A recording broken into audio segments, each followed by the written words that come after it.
Hello mga idol, welcome back to my kitchen. And this morning, I'm gonna show you how to make steak sandwich.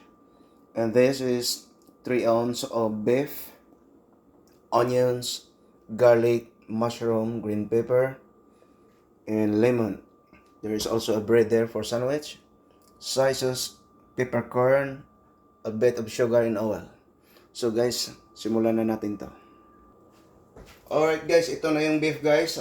Hinihiwa ko na at imamarinate natin ng good for 15 minutes. So, soy sauce, garlic, sugar, mix natin to lahat. And then, lagyan natin ng kunting peppercorn. Then, lemon juice, fresh. That's it guys. So, i-mix natin guys ng mga 5 seconds. At leave muna natin mga 15 minutes before we cook. Alright guys, here we go. Put the oil.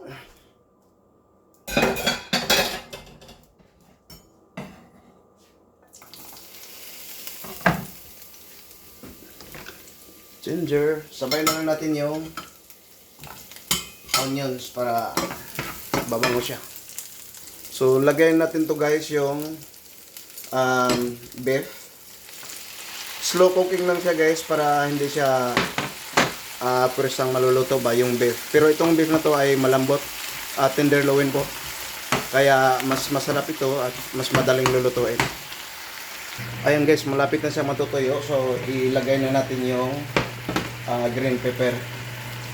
Kailangan kasi yung green pepper hindi siya mag-overcook. At yan, sunod na rin natin yung mushroom. There we go. So, lagyan natin guys ng butter yung bread for sandwich. At ilalagay lang natin dito sa grill para masarap siya mainit. Guys, tuyo na guys oh. So, malapit na ito guys. Sinusute ko na siya. So, lagyan natin konti ng peppercorn para mas a little bit of spices. So, masarap kainin pag medyo maanghang siya. So, alam nyo ba to guys, ito yung pinaka top seller ito sa restaurant ng Canada, steak sandwich. Kasi masarap naman talaga siya, lalo na pag minamarinate yung tamang pag-process ng marinate ng beef. So, luto na po siya guys.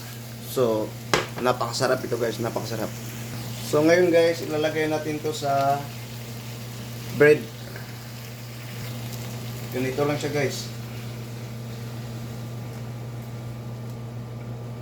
Pasok lahat dyan. Marami ito guys, oh. Yan.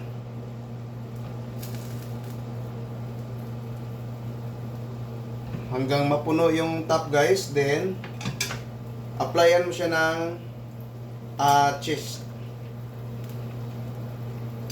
Ayan, ganyan lang guys.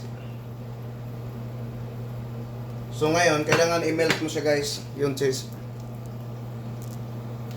So ito na yun mga idol, anong say nyo? Ito yung steak sandwich. Napakasarap yan mga idol. Sana magustuhan nyo ito at susubukan nyo itong gawin sa bahay nyo. At sigurado akong matatakam kayo nito. So ganito lang yan guys. Kung pupunta kayong restaurant, napakamahal ito pag umorder kayo. Pero pag sundin nyo itong ginawa ko at magustuhan nyo, din gagawin nyo ito sa bahay nyo at I'm sure na talagang magugustuhan nyo. Basta pilihan nyo lang yung beef na tenderloin, yung malambot na parte sa baka, para mas mabilis ang lutuin. Din marinate nyo ng saglit lang, just for 15 minutes, at iluluto nyo agad guys. So ganito yan guys oh. So ang cheese guys, choices niyo kung anong gustong cheese nyo. It's either shredded cheese or yung isa, yung two color, yung Marlboro color. So that is good also, or mozzarella cheese. So guys, that's for today, and I hope to everyone have a nice one and have a nice day, and God bless you all. Bye bye.